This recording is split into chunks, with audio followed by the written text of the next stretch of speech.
Okay, so we are on day two of Mishlei 14:8. Chochmas arum havin darko v'ivelis ksilim mirma.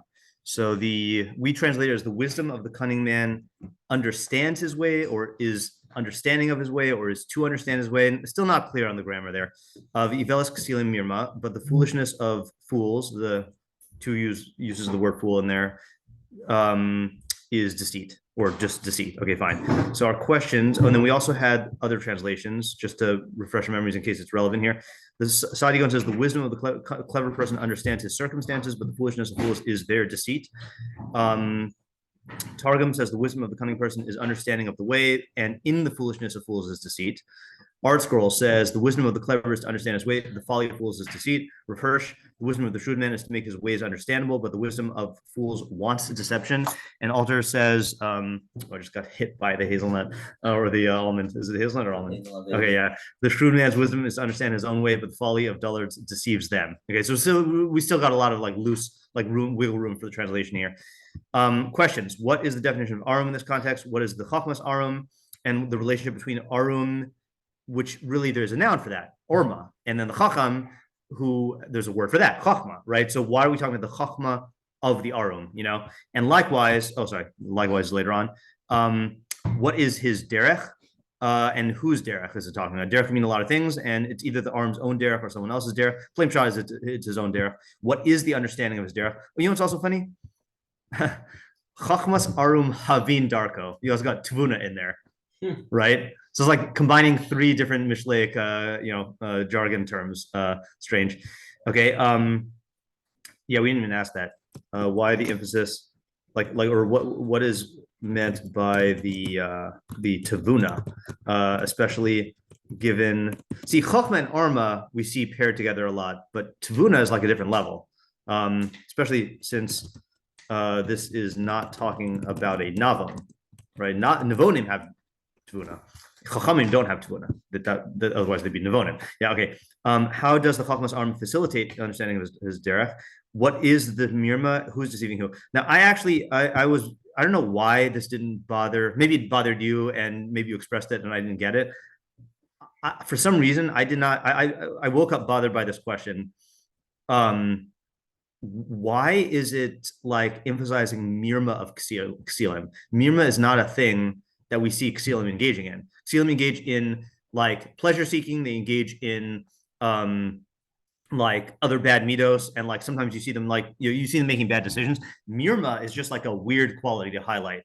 So that I guess is technically contained here, but I'm going to ask this explicitly. Actually, I'm going to put it here. So in what sense is mirma an ikr in the ksil?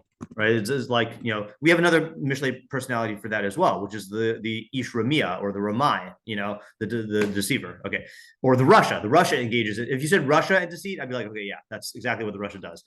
Okay, how many parties are in this pasuk? 2, 3, or 4. So is it just about the arum and the ksil? Is it about the arum, the ksil, and the victim of the deceit, or is it about some other corollary to the victim in the first half? What's the relationship between the two halves? What's the subject? What's the practical implication? Who's the audience? And are we supposed to read this with the previous pasuk? So yesterday's approaches were, Sean's approach connected this to the previous one. Basically, this is another reason why you shouldn't hang around ksilim, or why you should go far away, because they will lose the ability to gain self-knowledge. They lose their own ability to get self-knowledge, because in order to rationalize their actions or their emotional decisions, they have to block certain parts of themselves. And the more you hang out with them, then the more that's going to rub off on you, and you're going to start to do that for yourself as well. And the first half is defining the chachma that's lost, which is self-knowledge, mostly of the psyche, but really it could be self-knowledge of other qualities that is facilitated by seeing through your own emotions by yourself. So I really, really like that approach. That worked out really well. And we had two other approaches. One was Moshe's, which is basically what is being done with the self-knowledge. Is it being turned inwards? That's having darko, so using it to improve himself. And then the other one is knowledge of the self and the emotions, only so you could deceive other people. Again, to me, that's a great interpretation. I'm still bothered why it's talking about the ksil instead of the Russia. I just don't see ksil going around lying to people and taking advantage of them. And then David was saying how this is also another similar fork in the road. Oh, sorry, that was part of the David's thing or addendum, right? Is that you could do two things with Arma. You could either improve or further your evil, right? How's that on a person? David? Yeah, remind me again. Oh, the Metzudas David. Yeah. So actually, let's just reread the Metzudas David and then focus on that. So Metzudas David, which we read at the very end yesterday, but didn't really have a lot of time to analyze, says the first half is really yeah, okay. Hold on, here is I went too far. Chachmas Arum, Yesod Chachmas Ha'arum, the foundation of the Chachma of the Arum, Hu lahavin darko, is to understand his way. Laval Ya'ase Kfi Hahizdanin, so as not to act haphazardly.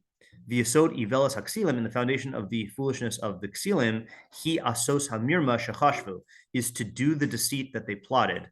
Ki lo yasu gam hima kfi hahizdanin. They also don't act haphazardly.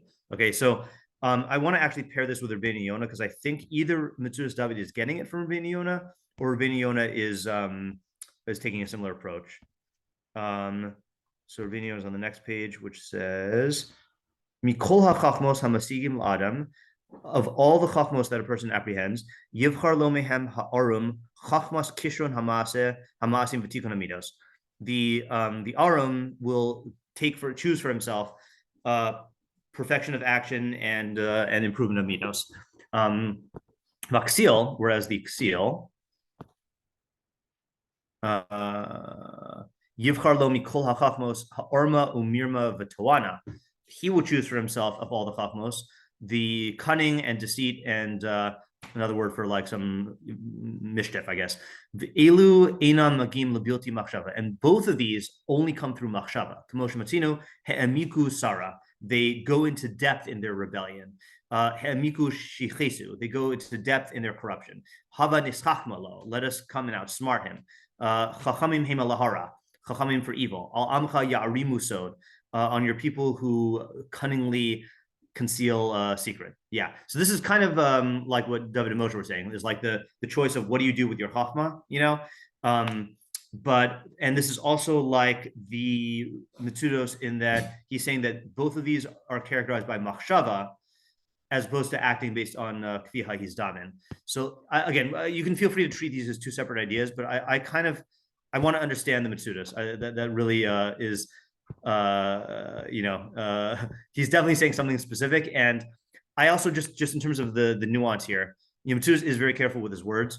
I don't know how much to read into the fact hu lahavin darko lit bal yasef fi ha'izdamin. So he understands his way in order to not act haphazardly. Makes it sound like he's consciously trying to avoid acting on default, mode on autopilot, and he's trying to like act with thought and understanding his way in order to do that. Whereas it sounds like with the Ksilim, Kilo Yasu, he says, they primarily want to do deceit. And if they want to deceive people for whatever advantage they want, then lo yasu gam hema kvi haizam, then they won't be able to act based on happenstance. In other words, like it sounds like the goal of the Arum is to not act haphazardly, and therefore he understands his way. Whereas the Ksil, his goal is to do mirma, and if he wants to do really good mirma, then he can't just act on autopilot.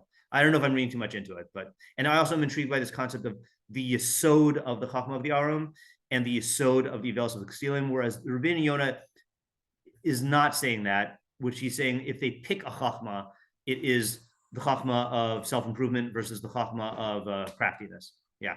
All right. So what do you got? So you had something yesterday on this. Yeah, I was only the first half for the chacham. I understand. I don't really know what he means by but you said Ivelis Haksilim he asad hamirma b'shechashva. I didn't realize that they think so much. Yeah, right. I also didn't realize that they think so much. Right. I mean, the first half, like I get, the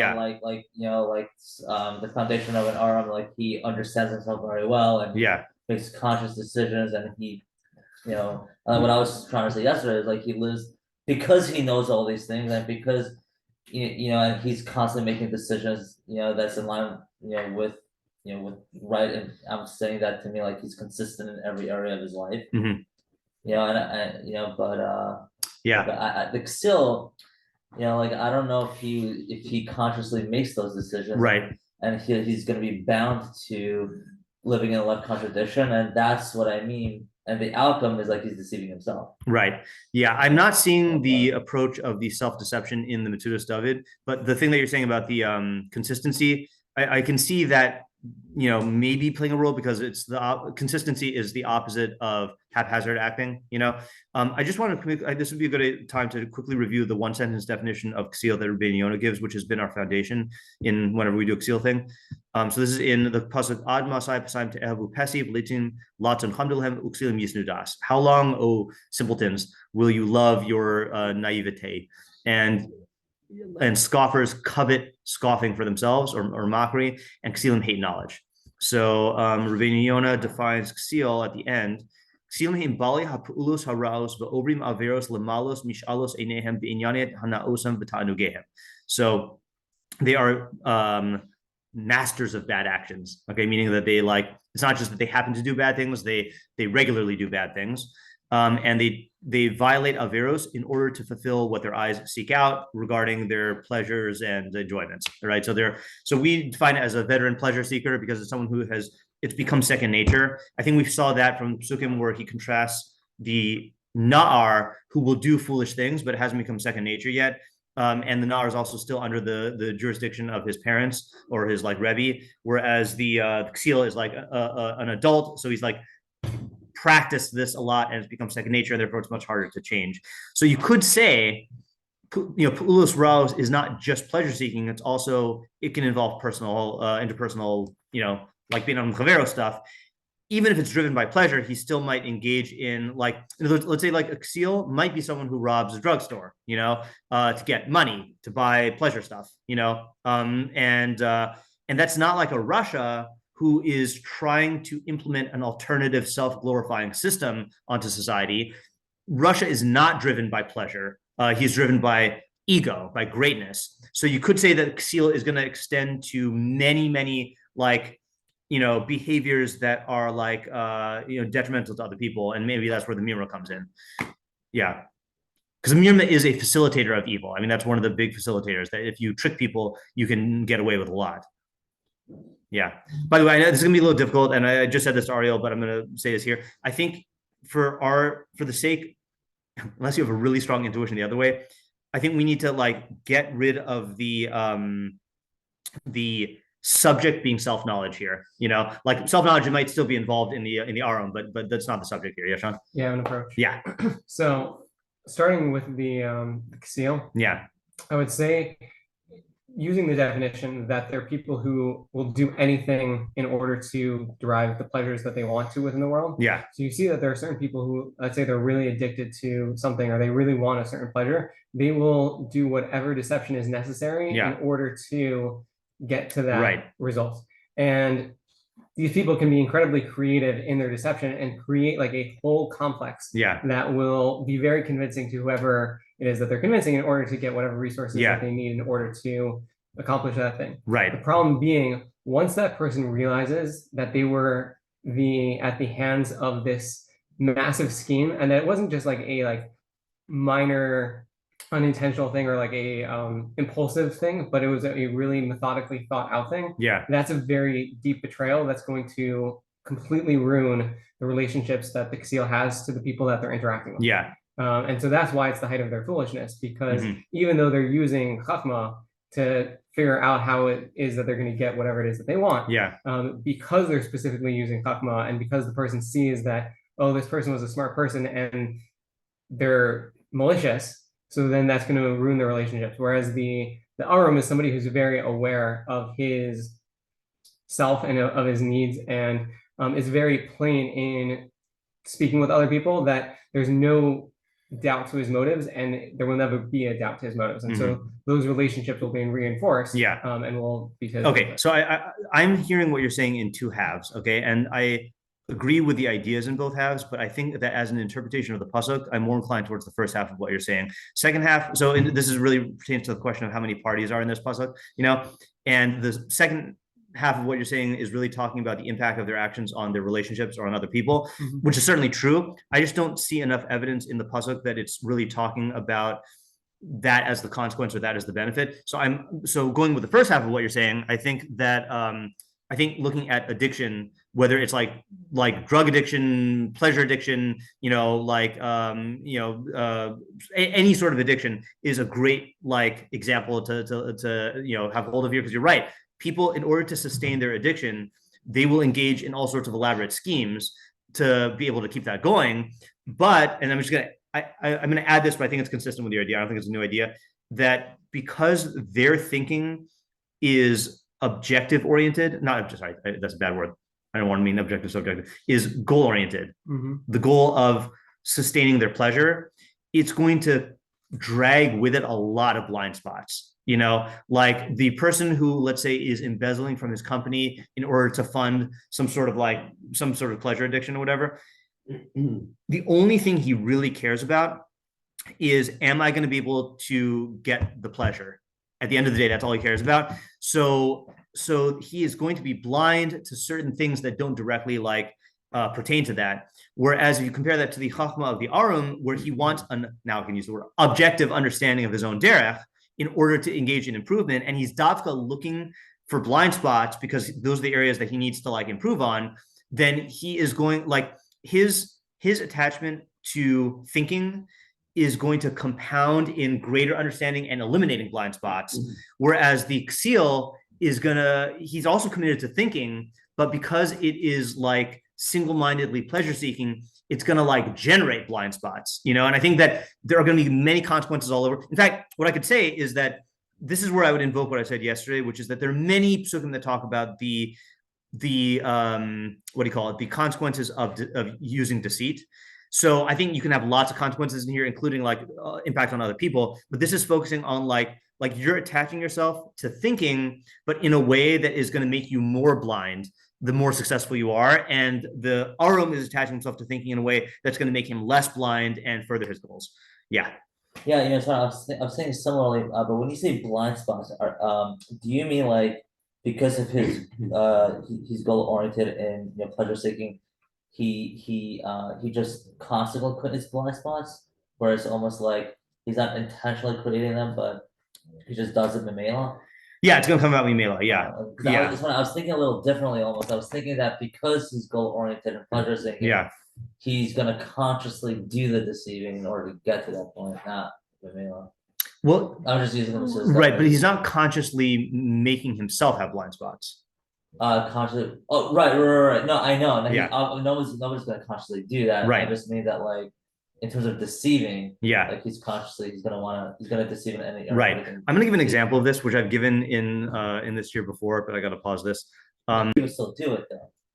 Eventually he's gonna try to not do bad decisions anymore. That's I'm by the way, I think what you said, Sean, is more clearly in line with Rabbeinu Yonah, that it's emphasizing the Arum's focus on self-improvement. Not that this is excluded by the Metzudas David, but Rabbeinu Yonah explicitly said kishrun hamidos v'tikun ha whatever, yeah. So the deceiving. So in the Metzudas David, he says deceiving. Yeah. He's. I mean, you're saying it's a blind. So he's gonna. There are blind spots for him, mm-hmm. but he's also consciously deceiving other people. Yeah. Sorry, not with the Arum. No. The Ksil. Yeah, he's deceiving other people. Yeah, but he's deceiving other people in order to sustain his pleasure seeking. That's how I'm learning this Rabbeinu Yonah here of that let's say again, an addict knows that if he can lie to his parents in order to get sustain get drug money or whatever, he's going to do that, and he's going to value it. This is just a side commentary here, is that I don't ever recall seeing a pasuk that is so clearly about why the Ksil values chachma, or Machshavah, I should say, not really chachma, but so this is a very interesting subject to me. Yeah. I think this could explain also why it's the evalis of the Ksil and not the Ksil. Okay. Because there's no word for Ksil, but no, yeah, just kidding, yeah. But also, the essential character flaw of the Ksil is not this; it's really that he's seeking pleasure. Right. So it's not right. his essence, which is pleasure. Oh, okay, that's good. Ooh, okay. This opens up another sheds another light on another one of the meforshim who I want to get to in a second. How are you translating his damin? In the Mitzvah David is so mizdamin would be like just actions without thought. Autopilot. Yeah, right? Autopilot, right? Yeah. So they're acting kind of like haphazardly. Haphazardly, right? Okay. They're not. Okay. I thought haphazardly. Yeah. The example I gave yesterday, I think the Pessi is someone who really acts haphazardly. Someone gave this mushal. I mean, I it's not like this mushal is copyrighted, but I just don't remember where I first saw it. Of like the Pessi is like tall grass, like in the field, that like whichever direction the wind blows, it goes like in that direction. And that's not like in the Bruce Lee type way. That's in me like he's just very influenced by his surrounding influences. And so he'll be subject to like manipulation very easily. Yeah. So I want to actually segue into, I think this is a great idea. I want to segue into the Malbim, because I think the Malbim is diagnosing the people in our pasuk in the same way, but he's emphasizing something different. And I think it'll be interesting to just see how this plays out there. You don't have the Malbim in your packet. So I think I mentioned this when we recently, that he learns that he says yesh hebdel bein haksil ubein ha'evil. Shaksil yodea chukei hachachma ubilti mistapek bam. So the ksil knows the principles of chachma. Chukei hachachma in Malbim terminology is synonymous with like stuff we know from the Masorah. Okay, so chachma meaning received knowledge and stuff that you only get through the Masorah. And he's not mistapek bam. He doesn't doubt it or deny it. Rak shenelos mehem ibnei tavaso. He deviates from adherence to chachma based on his taiva. V'ha'iveles he rak lamasve b'mirma. And the iveles is only a mask or a veneer in mirma. He'll explain what that is in his commentary. This is his glossary. Loke and ha'ivil, but the ivil, which the Malbim holds comes from the word ulai, maybe. He's skeptical or doubtful with regards to the principles of chachma. He's like we explained in many places. So what's his parish of the pasuk? He says like this, and this is the most, because he's the Malbim and he cares about words, he's the most sensitive to ivelis ksilim and chachmas arum. So he says like this: Amar sheha ivelis shel haksilim hi mirma. The foolishness of ksilim is mirma. Ki aksil ino evil. Right, sounds obvious, but he needs to clarify. The ksil is not an evil. Kihu, the ksil eno mistapik b'emes b'darchei chachma. He does not actually doubt the truth of the principles of chachma. Rak shemivneshu asur biad hataiva. I love that phrasing, because he's bound in the hands of taiva. It's a good play on asur also. Asher tolichehu tohu lo derech, that the taiva guides him to oblivion, not on a derech. V'chukei hachachma v'das omdim lenegdo, and the principles of chachma and das stand in opposition to him. Yaseh b'mirma likro el ha'ivelas. He will act with deceit to call to the foolishness. V'yomar shehu mistapik al chachma, and he'll say that he doubts the principles of chachma, and that he doesn't believe in it because of doubts, because of the doubts that he has. But that's deceit. Keep emes ivil mistapik. In reality, he's not an actual denier. So I think we're familiar with this most often, probably from like the youths who go off the derech, who really just want to engage in their taivas, but like they say, like they express it in terms of rationalizations of like doubting principles of Torah, right? So there are people who are genuine like agnostics or atheists who actually have intellectual problems and philosophical problems with like the chachmas of Torah, but then they're the ones who just want to engage in taiva and like they rationalize it. That's who he's saying the ksil is. The ksil just wants pleasure, but like he fancies himself an evil, right, in order to do that. Okay. V'hiktim lozeh, but it precedes this with chachmas arum hevin darko. Arum ino chacham. The arum is not a chacham. Rotolomar lo kiba chukei hachachma mipi chachamim leda kol shvilehem. He has not actually received the principles of chachma from chachamim to know all of their ways. V'chozos ino pesi, but he's also not a pesi. He's not a simpleton. She's patel chol davar, who's seduced by everything. Ki nichnas bo armumis. Cunning has entered into him. That's a phrase from another pasuk. The sichlo makir lahavkin bein tov larav emes b'sheker. His mind knows how to discern the difference between good and bad and truth and falsehood. This is not like my definition of arma of self-knowledge. This is arma seems like a certain type of judgment. Like he's got the ability. I don't know if you would equate it with street smarts, but like it's street smarts in the sense that the street smarts guy doesn't have received knowledge, but he's really good at, he's a good judge of things. To give orma to the pesi. This cunning will, or shrewdness will, teach him to understand his way. To not go on a path that he has doubts about. And he doesn't know whether it's good or bad.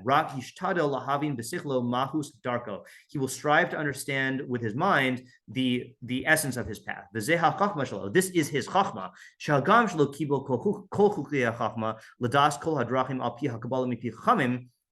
Even though he has not received the principles of chachma, to know all the paths based on the tradition from the mouths of chachamim. With all this, on the particular derech he goes on, yasim lev, he'll pay attention, lahavinosa, to understand it.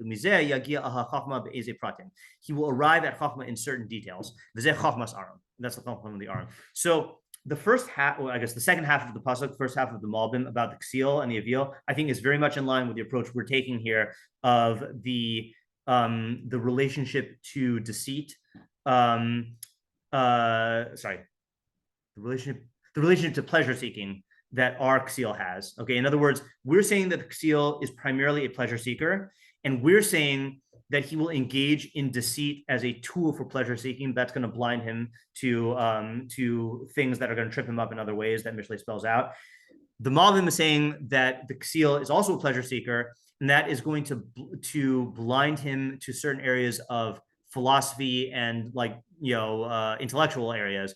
And he's gonna think he's a real skeptic and a real atheist but he's really not. He's really just a pleasure seeker. He's not on the level to be a real atheist. And then the Malbim, in talking about the aram, is not at all like what we're saying, I don't think, because he's saying that the aram is someone who has a natural ability to have good judgment, someone with good judgment. So even though he doesn't have the facts from the Masorah, he won't enter into paths that he doesn't see clearly, and he'll make good decisions about the particulars based on what he does know. So it's going to get him, to a certain amount of accomplishment here. Whereas we're saying that the aram is going to be dedicated to accurate self-knowledge for the sake of self-improvement.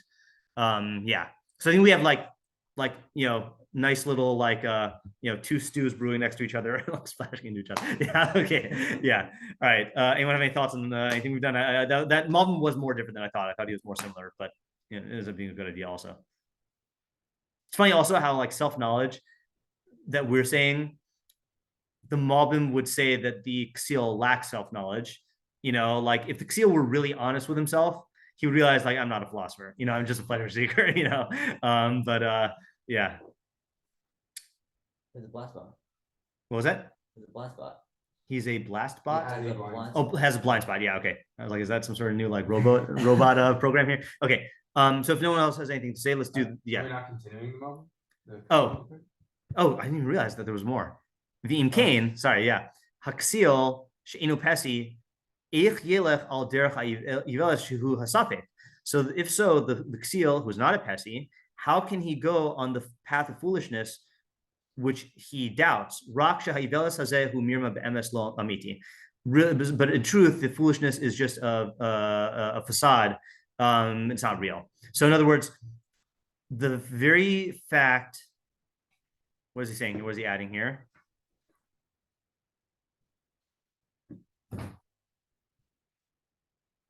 Derech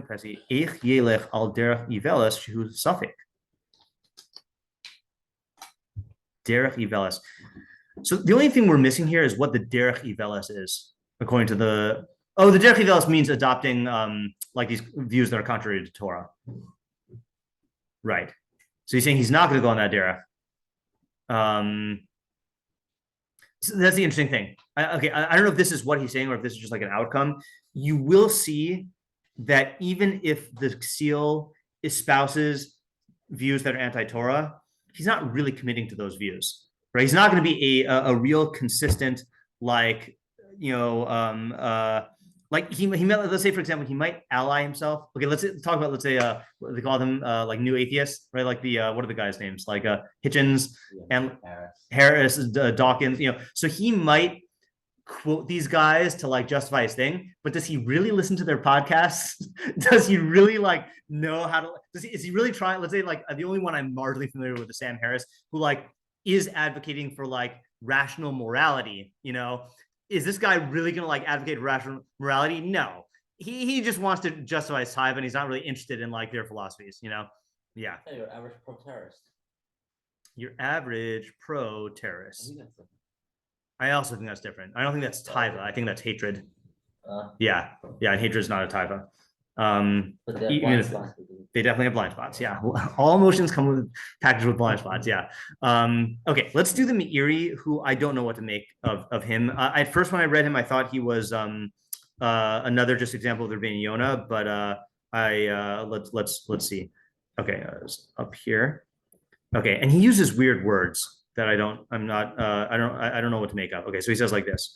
Sorry, I gotta find where it starts. All right, Chachmas Aram Hevin Darko Vivas Ksilim Mira Mitachsis Kol Maskil Umechok Kol Navon. So Taxis is like the modern Hebrew dictionary said it means tactic. My understanding of the way that the Rishonim use taxis is like a characteristic behavior. Like they talk about like the taxis and malchus, which is like the like protocols of kings, like in terms of like how they should behave. So it is one of the characteristic attributes of the intelligent person, and one of the principles of a navon, which are right away are two people who the Mishlei doesn't talk about here. Okay, lahakir erko is to recognize his value, be'erech zulaso, in relation to other people. Hein bahamonios, whether in mundane areas like regular things, hishtafel lifnei gedolav kechok ukshura, to humble himself, to lower himself in front of his superiors in accordance with laws and following the lines. Hein b'chachmos, or in chachma, lihisnahig behem kfi inyano, to conduct himself in chachma based on his nature. Lilmod ululamin. Okay, now I don't know exactly what he means, but I think we're going to get a picture the more we read. Ukvari bi'arnu b'milas orma shihi munachas al hischakmus v'hisyashiv hamachshavos. Orma, we've explained, which I did not read, whatever the footnote is taking us to, is a term that applies to like application of chachma and forethought. In any way. That's why it says the chachma of the aram, shiyavin darko, that he understands his way. Ratzalamar inyan nov erko. That's the refrain he keeps coming back to. He understands his character and his relative worth. The hekesh al zulas, relative to someone else. We've said that chachma also applies to like mundane things. Like it says, any isha chachma slave. Anyone know what the reference to that is? That was when they're dyeing their jewelry. Right. Is the Mishkan, all the design stuff. So this is like chachma of like artistry. So not chachma in like chachma of Torah or chachma of philosophy or science or whatever. This is like, she's skilled or whatever. Okay, fine. So hold on to that thought. Viveles shem davar. That's a noun. Klomer iveles haksilim. If we explain this in mundane areas, they make themselves haughty and view themselves as more superior than what is roy for them. And if we apply this to chachma, they like evaluate themselves beyond what they actually are. Hu mirma, the sheker. This is deceit and falsehood, and will not be accepted by people. This is getting a little bit into the way Sean wanted to apply it, because it's talking about self-deceit in a way that does affect your relationships with others. Ki ha'emes yase darko. The truth will do its way, right? The truth will come forward. Umodia atmo l'shaito, and will reveal itself in its time. Okay, so the truth will come out. Uvatalmud Amarav, in the Talmud Yerushalmi Amro, they say Surba mirabanan da'azil la'asar umukrin le begin train michli by memar lahon b'chad michla anachakim umichla. Okay, so he's going to translate this for us. Umichla pirusha masakta. So michla here means a masakta of Amar, and this is saying Talmid haholich lamakum. Let's say you're a Talmid and you go to some, I assume, foreign place, some place that doesn't know you. Umachadimoso kavod, and they honor you with a kavod. Is on the right. Yeah, haroy livmi shabaki b'shtei masachtos obioser. They honor you as a real baki. Two masachtos, not just one. Vuhu eno baki el ba'achas, and he only knows one. Sarach shiyomar lahem. He needs to say to them, eni baki el ba'achas. I am only a baki in one. Okay. Zulas. Okay, so that's his explanation. And he gives another interpretation here. Yeah. So he seems to be talking here about so it's funny. It's an emphasis on relative worth, like what your worth is relative to other people, either in like mundane areas, like saying I'm a greater like jeweler than my fellow jeweler, right? Or in chachma of like I know more masechtas than this other guy. And he's saying that let's go back to our pasuk here. So he's saying that the chachma of the arum, which he didn't really define orma except to say is someone who like applies thinking, is to understand his true worth, which sounds like humility. And the ivelis of the ksilim is that they exaggerate their true worth to other people and to themselves. And that's going to eventually, the truth is going to come out. So I don't know what is driving him in this pasuk. I feel like Meiri is someone who I rely, some meforshim, when you read it, then half the time you're like, I have no idea where they're getting this from. Meiri is, if I may evaluate him, is very good at learning Mishlei. In fact, he's in my S tier, right? He's the top of the line. So like, I know the Meiri well enough that, and also the Meiri is someone who will quote many interpretations of a given pasuk. So if he's leading with this, he must be sensing something in the pasuk that we're not getting. Of like, where is he getting in the pasuk that he's like that these characters are measuring themselves against other people? That's what I feel like. That if we got that, then this will click into place. I mean, having Rabbeinu is talking about like his derech, but like that does kind of infer that there are other drachas. Yeah, right. Well, by the way, just to point out in terms of our question, he is saying that there are 4 parties, right? There's the arum and the people he's comparing himself with, and then the ksil, or you could say 3, but the ksil and the people he's comparing himself with, right? Yeah. So I think definitely textually, he's getting this from understanding his way and the ksil deceiving people about his way, right? Yeah, derech, he's almost using the word derech as like ma'ala or madrega, right? Which is also funny. Chachmas arum havin darko, vivelis ksilim mirma. It's also funny, like the fact that he is going out of his way to say that this applies in areas that are important, areas that are like just social stuff, Like in other words, let's say let's say, this is a very common one of people trying to give off the facade that they are wealthier or more successful than they actually are, So he's saying that this applies there, just like it applies to someone who tries to act like they're more wise than they are, And it does turn out that the subject really is gaiva and anava, but more so in terms of how you present yourself, not in terms of like just how you view yourself in your own eyes. It's also funny to call this the chachma of the arum.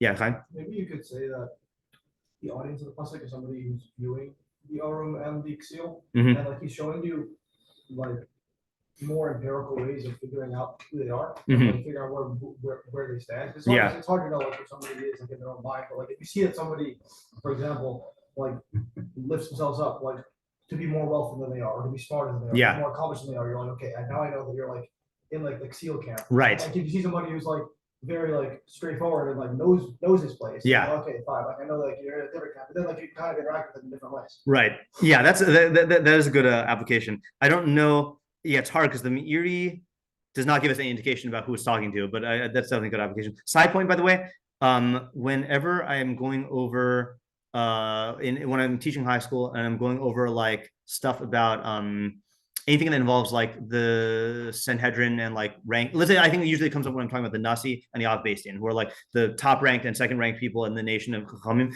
I always get some high school who ask the question like how do they know that this person's the top or whatever? And the only answer I can really give them is, and I don't know if this is true in yeshiva now. When I was in yeshiva, for the whole time I was in yeshiva, I would bet money that if you had everyone in yeshiva sit down and rank all the people in yeshiva in a given area, like let's say like in terms of like being a lamdan or whatever, I think the list would be very identical. Like I think people just when you spend time around chachamim, you get to know like where you stand, and where other people stand. Yeah, Chaim? I mean, the other thing is, but I'm wondering if we can like take the pasuk before I was wondering the same thing. I was like, Meiri would tell us if that were true. But no, go ahead. We can still borrow. Yeah. Just that, like, if the audience of that pasuk is somebody who is trying to stay away from a seal, yeah, then like this is okay. a way of showing you how do you know he's a seal and how do you know how to be negative. Okay. Well, actually, two things. Yeah. One is like it shows you what kind of person a seal is, and also shows you what is the negative seal. Right. Yeah. Okay. That's actually a good support for what you're saying, even if Meiri doesn't lump them together. Yeah. Yeah. Isaac.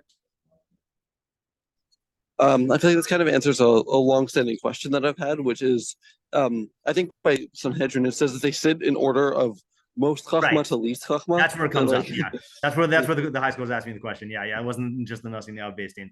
All right, let's summarize what we have from today. Okay, and I'm gonna put this as I still don't feel like I get the Metzudas David necessarily, but Rabbeinu Yonah I feel like we have a grasp on.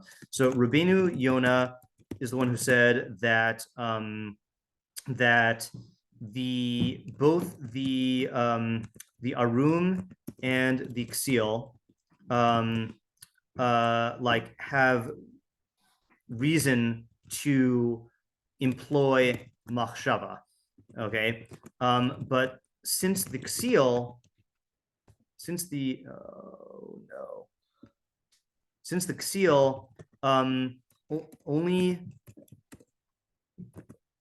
only uses it as a means to seek pleasure and fuel his addictions, he will create blind spots, which will eventually, I don't know, that wasn't 2 words, which will eventually produce consequences. Okay. In contrast, the arum has the goal of understanding himself for the sake of self-improvement.